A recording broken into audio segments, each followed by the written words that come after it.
estamos? Vamos a hacer el reconocimiento de la región cervical. Si observamos, vamos a reconocer del lado izquierdo de nuestra hemicara, tenemos las disecciones a nivel de la piel. Observamos de la región cervical la piel que presenta unos pliegues transversales. Estos pliegues transversales se caracterizan más que todo por tejido fibroso que existe de la cara profunda hacia las fascias cervicales, tanto superficiales y medias de la región nucal. Entonces, esta región las vamos a encontrar todavía un poco difícil de trabajar por esa adherencia epitelial. Debajo de la piel, inmediatamente, ya en nuestra pieza, encontramos desgarrada nuestra fascia cervical superficial, en su hoja superficial y en su hoja profunda. Intermedio en esa fascia, un músculo. El músculo cutáneo del cuello o músculo del cólera. A su vez, puedo ver algunos fascículos nerviosos del plexo cervical superficial. En este caso, usamos transverso del músculo cutáneo del cuello, platismo mioides con su fascia cervical superficial. Disecamos, abulsionamos nuestro músculo y le vamos a encontrar a otro músculo, al músculo clave, al músculo llave, al músculo cefalogiro, al músculo esternocleidomastoideo. Este es el músculo clave porque a nivel de la región cervical nos va a dividir prácticamente dos triángulos, el triángulo anterior superior y el triángulo posterior inferior. Entonces es llave, el músculo llave, porque va a empezar a abrir estos triángulos. Dichos triángulos son de formación quirúrgica, en este caso de drenaciones y tratamientos quirúrgicos cervicales. Entonces, cefalogiro, por la función que cumple, hace que el encéfalo dé los movimientos de lateralidad, en este caso derecha o izquierda. Entonces, hace el cefalogiro. Su nombre común, que lo conocemos directamente como músculo esternocleidomastoideo, por las inserciones que presenta. Este músculo va a presentar 4 fascículos de inserción: externo, mastoideo, externo, occipital, cleido, mastoideo, cleido, occipital. Y voy a poder palpar digitalmente a nivel de la cara profunda del esternocleidomastoideo y voy a encontrar como una cuerda más o menos tensa ese nivel. ¿Y quién va a ser? El ramo externo del nervio espinal. Este ramo externo del nervio espinal, que es del 11º par craneal, también denominado cefalogiro, atraviesa el fascículo cleidomastoideo y inmediatamente en la cara profunda próximo a su borde posterior. Entonces estamos observando su ramo externo del nervio espinal. Perfecto, porque también tiene su ramo interno. Entonces él le va a dar la inervación a mi músculo esternocleidomastoideo. En reconocimiento, a su vez, voy a poder encontrar un tejido fibroso, célulo adiposo. Voy a tratar de diferenciar levemente, vean, la diferenciación de la divulsión con la pinza, la separación del tejido intersticial y el tejido graso. Y nos encontramos con quiénes? Con los ramos del plexo cervical superficial. Como habíamos mencionado, este era su ramo transverso al plexo cervical superficial. Son fibras delgadas, tenues, nerviosas. A su vez, lastimosamente está desgastado. Vamos a encontrarnos en la parte anterior, parte de la glándula, en este caso, la glándula tiroides. Observamos el cuerpo tiroideo totalmente mascado. Solamente en el reconocimiento se pinza, no se desgasta en su cuerpo tiroideo. A su vez, voy a poder encontrar parte también, en este caso, de la placa tiroidea, al cartílago tiroides. Músculos que se pueden llegar al externo tiroideo, lo tenemos desgastado como músculo infraioideo. Otro músculo, al esternocleidomastoideo, ¿no? Este es el músculo esternocleidomastoideo, también desgastado, ¿no? ¿Qué más se puede llegar a observar? Nada más parte de la tráquea disecada, y vamos a poder observar a los músculos laterales profundos del cuello. ¿Quiénes son estos músculos? Son los músculos inspiradores. Dentro de estos músculos inspiradores vamos a encontrar el músculo escaleno anterior. Este músculo escaleno anterior se va a insertar en los tubérculos. Voy a hacer la palpación digital y voy a encontrar elevaciones. Esas elevaciones son los tubérculos anteriores de las apófisis transversas de las vértebras. Este músculo escaleno anterior se va a insertar en tubérculo anterior de la tercera, cuarta y quinta vértebra cervical. A su vez, se nos va a dirigir a nivel de la costilla. A nivel de esta primera costilla va a contener una cara, que es la cara superior. En esta cara superior, un engrosamiento, un tubérculo, denominado el tubérculo de Lisfranc. A nivel del tubérculo de Lisfranc, como nos sus epónimos, solamente llamamos tubérculo escalénico o tubérculo del músculo escaleno anterior. Sigue siendo la cara superior de la costilla y me encuentro con un surco o canal. Este canal va a ser el canal subclavio, pero a su vez va a estar apoyado un exquisito tejido nervioso que va a ser el plexo braquial. Inmediatamente en este triángulo se ha denominado el triángulo interescalénico, el escaleno anterior y el escaleno medio. El escaleno anterior y el escaleno medio también se van a insertar en la primera costilla y con la cara superior de la primera costilla, escaleno anterior, escaleno medio, forma el triángulo interescalénico. Por dicho triángulo vamos a encontrar nosotros como contenido al plexo braquial y lo que no se observa a la vena y a la arteria subclavia. Entonces lo tenemos como contenido. Nuestro escaleno medio también vamos a poder encontrar sus inserciones directamente en los tubérculos transversos de las vértebras, desde la segunda, tercera, cuarta, quinta, sexta, y algunos autores dicen la séptima vértebra cervical. Entonces ya lo tenemos. Se ha tratado de diferenciar levemente para que no lo vayan desgastando y les presento al músculo escaleno posterior. Este es el músculo escaleno posterior. Este escaleno posterior se va a insertar directamente en la cuarta, quinta y sexta vértebra cervical, pero en los tubérculos posteriores de las apófisis transversas. La diferencia es que este escaleno posterior se va a insertar en la segunda costilla. Escaleno anterior y medio, primera costilla, escaleno posterior en la segunda costilla. Pero ¿cuál es la variante?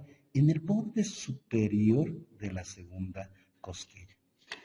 Ahora bien, ya que habíamos hablado, existe un escaleno, dos escalenos, tres escalenos. Gardner lo menciona al cuarto escaleno, que es el escaleno minot, o directamente ligamento vértebro-pleurocostal. ¿Por qué vértebro? Porque se va a insertar en la sexta vértebra cervical. Pleuro. A este nivel encontramos la pleura, que es la pleura pulmonar. Esta es la pleura. Entonces se va a insertar en la pleura. Entonces, vértebro, pleuro, costal, se va a insertar en el borde medial de la primera costilla. Entonces, a eso se le ha denominado como cuarto escaleno. ¿Quién lo ha descrito? Minot. Entonces, es cuarto escaleno o ligamento o escaleno de Minot. Entonces, tenemos cuatro escalenos. Algo de referencia del origen de las ramas del plexo braquial lo vamos a encontrar a nivel de la quinta cervical. Este es el nervio cervical, entonces la quinta cervical. Esta es la sexta cervical. Y la séptima cervical, octava cervical y la primera torácica. Entonces ya lo tenemos. Esos son sus orígenes. Estos orígenes del plexo braquial van a tener en este caso ramos comunicantes o estomóticos. Mi quinta y la sexta cervical se fusionan, se unen en este caso y forman el primer tronco primario o tronco superior cervical. La séptima sola, divorciada, única, entonces va a formar el segundo tronco primario, primera torácica y la octava cervical. A este nivel así no eran divididas, formaba el tercer tronco primario o tronco inferior. Decimos primarios. A partir de estos tres primarios nacen raíces anteriores y posteriores. Esta es una raíz anterior del primer tronco. Esta es una raíz anterior del segundo tronco. Y esta es una raíz anterior, pero del tercer tronco. Entonces tenemos raíces anteriores. A su vez podemos encontrar las raíces posteriores. Raíz posterior, raíz posterior, raíz posterior. ¿A qué nos interesa esto? La reza inferior del primer tronco y la raíz anterior del segundo tronco van a formar el tronco secundario anteroexterno o anterolateral. Sin embargo, la raíz anterior solita del tercer tronco primario forma el segundo tronco secundario anterointerno, anterolateral, anteromedial. Entonces, dos. Y las tres raíces, una, dos, que lo han desgastado tres, forman tronco secundario posterior. Entonces, las tres. ¿Por qué se llaman anteriores y posteriores? Porque este nivel tiene que atravesar la arteria subclavia. Están por delante de la arteria subclavia y están por detrás de la arteria subclavia. Por eso son anteriores y posteriores. Eso hablando de plexo braquial. De la región cervical, algo que me ha llamado la atención, en su extremidad superior puedo encontrar en esta preparación ganglios tirolingo-facial. Es el tronco tirolingo-facial. Entonces, nuevamente, es parte del tronco tirolingo-facial con su vena comunicante intraparotídea. He estado observando que a nivel de la región encuentro ganglios linfáticos. Exacto, ¿eh? Ganglio linfático, parte de la glándula submaxilar y este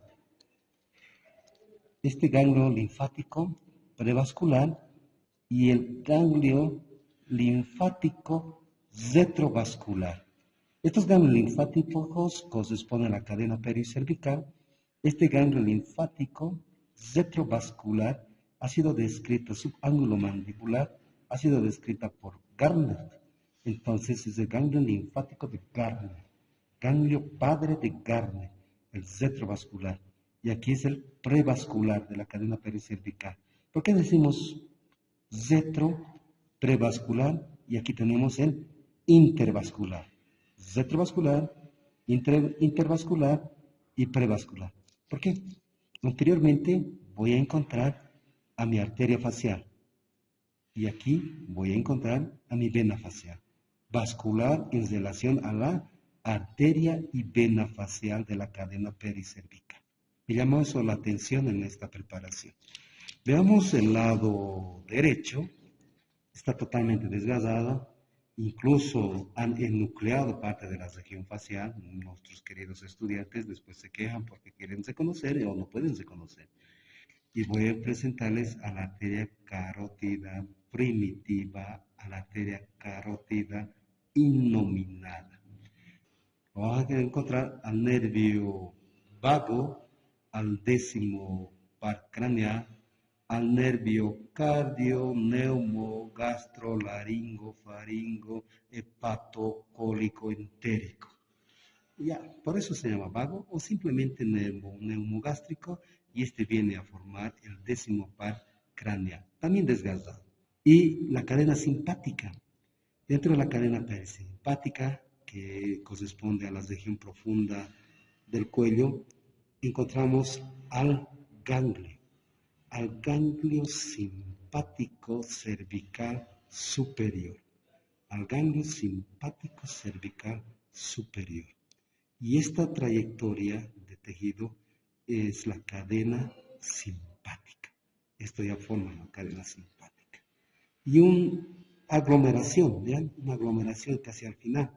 Entonces, el nervio simpático o cadena simpática, su ganglio simpático cervical superior, y esta que está formando, vean dónde se va a introducir, va a formar directamente, se va a introducir a nivel de la cúpula pleural, en un espacio de la fosita retrosuprapleural, y va a formar a ese nivel el ganglio estrellado. Este ganglio estrellado no es nada más que la fusión del primer ganglio simpático torácico con el tercer ganglio cervical. Ambas se fusionan en forma del ganglio estrellado. Entre ambas tenemos que encontrar al ganglio simpático medio, que lo han hecho vivir, superior, medio e inferior. Entonces el nervio simpático. Buscamos algunos otros reparos anatómicos que podríamos encontrar. Habíamos visto a nuestro músculo cutáneo del cuello, platismo mioides, pero este siempre va a estar relacionado con el plexo cervical superficial. Entonces encontramos dentro del plexo cervical superficial a los supradeltoideos, que están estas, que han sido desgastados mis supraclaviculares. Entonces encontramos a los deltoideos. Desciendo una nada y nos vamos a encontrar con parte del origen de las raíces del plexo braquial, donde encontrábamos a nuestra quinta cervical, nuestra sexta cervical, nuestra séptima cervical, nuestra octava cervical y la primera torácica. Habíamos visto también que estas se fusionan en el primer tronco primario, segundo y el tercer tronco primario. Del primer tronco primario, como ramos colaterales del plexo braquial, vamos a encontrarnos a nuestro nervio escapular posterior o simplemente como nervio escapular. A su vez habíamos encontrado que el ramo anterior del primer tronco y el ramo anterior del segundo tronco forma este tronco, el tronco secundario antero-externo. Solamente su rama anterior del tercer tronco primario, forma el tronco secundario antero-interno. Y los tres ramos posteriores, forman el tronco secundario posterior. A partir de los troncos secundarios vamos a encontrar las ramas terminales del plexo braquial, pero al nivel de estos también tiene ramas colaterales. Entonces les presento al músculo pectoralis magnus, al músculo pectoral mayor, que va a ser inervada y vascularizado con los mismos nombres: la arteria pectoral mayor y el nervio pectoral mayor. El nervio pectoral mayor. Entonces son los nervios pectorales mayores. Tenemos al pectus minus, al músculo pectoral menor. Entonces, por ende, también su vascularización e inervación también son los músculos pectorales. Y les presento al nervio pectoral menor, a la vena pectoral menor y a la arteria pectoral menor. Toditos pectorales menores. Entonces, pectorales mayores, pectorales menores. Especial el antero interno y el antero externo. El antero interno va a dar la raíz medial del nervio medial. El tronco anteroexterno va a dar la raíz lateral del nervio medial. Entonces, raíz lateral del nervio medial. Por ende, les presento al nervio medial. ¿Bien? Como rama terminal. Externo va a dar otra rama terminal que va a atravesar a un músculo. Y vemos que es el músculo coracobraquial. Este nervio, entonces, dirige superficialmente a lo que es el brazo, entonces se ha denominado nervio musculocutáneo. El nervio musculocutáneo atraviesa al músculo coracobraquial y Casserius lo ha denominado nervio perforante de Casserius y el músculo perforado de Casserius. Ya tenemos al músculo coracobraquial. Ahora, este es el nervio mediano. Del tronco terminal posterior va a dar también su rama terminal, que es el nervio radial. Este es el nervio radial. A su vez, vamos a encontrar también en este tronco al nervio cubital. Este nervio cubital. Y su ramo, que va a ser el nervio circunflejo o axilar, como ramas terminales del plexo braquial. Lo que vamos a poder llegar a observar también, y está justamente como pregunta en este caso, a la fascia cervical superficial con su músculo cutáneo del cuello. Nos declinamos todo nuestro músculo cutáneo del cuello y nos habíamos encontrado también con nuestro músculo externo cleidomastoideo. Es desecado en este caso la porción clavicular, tanto en su extremidad anterior y porción media. Entonces los declinamos a mi músculo externo cleidomastoideo, pero antes de ella puedo observar en el triángulo anterosuperior y en el triángulo, en este caso infraioideo, músculos. Dentro de los músculos tenemos que encontrar uno, el hueso ioides. Donde estoy palpando, vamos a encontrar al cuerpo del hueso ioides, vamos a encontrar al asta mayor del hueso ioides. Este hueso ioides va a ser el balancín dental, se encuentra suspendido tanto por músculos y ligamentos. Entonces, superiormente vamos a encontrar los músculos suprayoideos, inferiormente a los músculos infrayoideos. Dentro de los músculos suprayoideos vamos a poder reconocer al primero en la parte media al músculo miloioideo. Este músculo miloideo está recubierto por una fascia, que va a ser la fascia cervical media. Lateralmente a ella voy a encontrar al vientre anterior del digástrico y al otro vientre anterior del digástrico. Estos vientres anteriores del digástrico, que van a prestar su inserción, en este caso en la cara inferior del cuerpo mandibular, ambas están formando una parte lateral de un triángulo. Juntamente con lo que es el cuerpo del hueso ioides, nos van a dar el triángulo submandibular, supraioideo o digástrico anterior o triángulo azul. Se denomina triángulo azul porque a este nivel de músculo mieloideo en su cara superficial va a dar origen a una vena que va a ser la vena yugular anterior. Por eso es el triángulo azul. Entonces ya lo tenemos. Este hueso ioides, dijimos que por debajo de ella vamos a encontrar los músculos infraioideos. Dentro de los músculos infraioideos, si está en el hueso ioides y se va al esternón, tal como se ve este fascículo acintado, va a ser el músculo esterno-ioideo. Entonces ahora tenemos nuestro músculo esterno-ioideo. Lateral a ella, otro fascículo de la cabeza anterior del músculo homoioideo. Entonces este músculo homoioideo va a presentar dos vientres. A ver, observemos, lastimosamente lo han desgarrado, un vientre posterior y lo que sí se observa es el vientre anterior del homoioideo. Al esternoioideo y el homoioideo van a formar el plano superficial de los músculos infraioideos. Si es superficial, tenemos que encontrar el plano profundo. Dentro del plano profundo lo encontramos parte del músculo externo tiroideo. ¿Por qué externo? Porque va directamente de la horquilla external hacia la cara lateral del cartílago tiroides. En esta cara lateral del cartílago tiroides existe una cresta que va a ser la cresta lateral, donde presta su a partir de ella van a ser estos otros fascículos totalmente desgastados, el tiroideo. Este músculo tiroideo, si vemos una longitud aproximadamente entre 2 a 3 centímetros nada más de longitud, sin embargo los otros presentan más. Entonces esos son los músculos infraioideos. Internamente a estos músculos infraioideos podemos observar parte de lo que es el aparato respiratorio en sus vías aéreas, a lo que llamamos la laringe. Y esta laringe va a estar formado por los cartílagos tiroides, va a estar formado a este nivel por el cartílago cricoides. Si palpamos los cartílagos tiroides, las placas tiroideas, lo voy a encontrar en la parte media una eminencia que se denomina la eminencia tiroidea o simplemente como manzana de Adán. Inferiormente una membrana, como el cartílago cricoides y cartílago tiroides, la membrana cricotiroidea.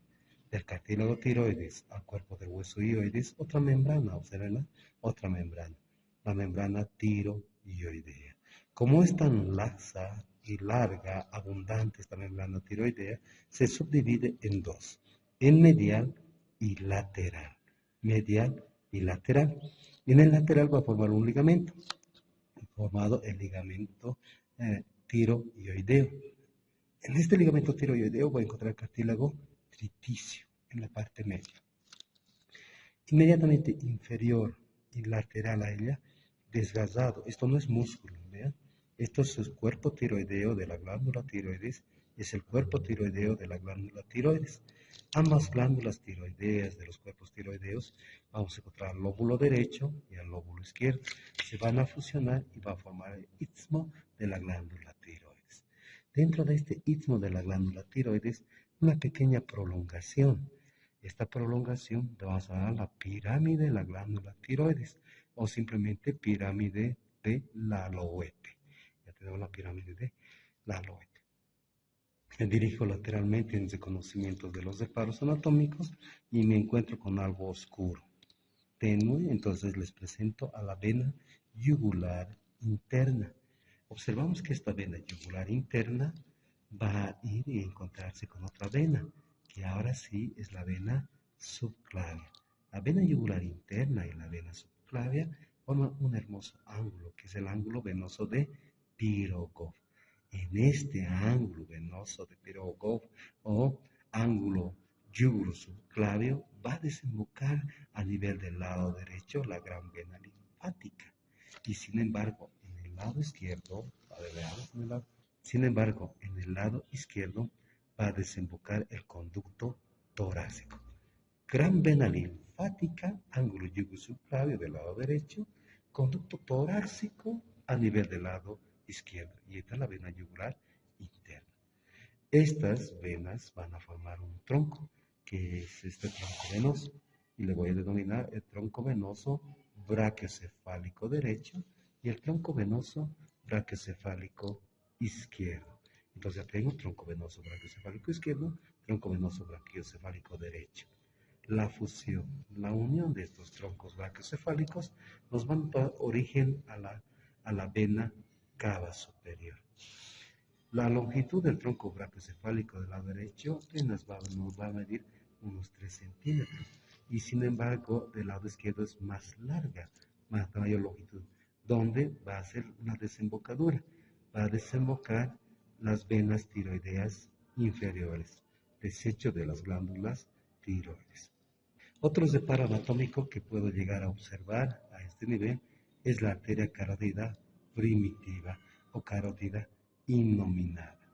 Vena yugular interna, carótida primitiva innominada y nuestro nervio, el nervio neumogástrico.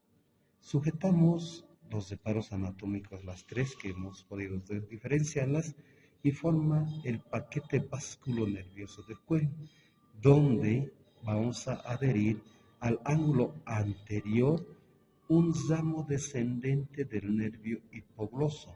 Entonces, esos 4 separos anatómicos forman el paquete vasculonervioso del cuello. En el reconocimiento de este otro lado, vemos sujetado y amasado como estructura, pero ahora queremos saber qué es. Primero reconocemos desgastado a mi nervio hipogloso mayor, al 12º par craneal. Este nervio hipogloso mayor va a tener un ramo colateral descendente que habíamos mencionado y que se va a denominar el ramo descendente del hipogloso. Este ramo descendente del hipogloso se va a anatomizar como en el ramo descendente del plexo cervical superficial. A nivel del tendón intermedio del músculo homoioideo van a encontrarse, van a fusionarse y va a formar una asa. Y esto se ha denominado el asa del hipogloso. Como otros de conocimiento, a nuestro nervio neumogástrico, a nuestra arteria carótida primitiva. Dentro de la arteria carótida primitiva vamos a encontrar una pequeña dilatación denominada el seno carotidio y se va a dividir en sus 2 ramas terminales, la arteria carótida externa y la arteria carótida interna. Carótida externa, carótida interna. Vemos los lúmenes de algunos desgastamientos. Entonces la primera rama colateral vamos a encontrar de la arteria carótida externa, la arteria tiroidea superior. Esta que ven ahí era la arteria lingual y esta que la ven, la arteria facial.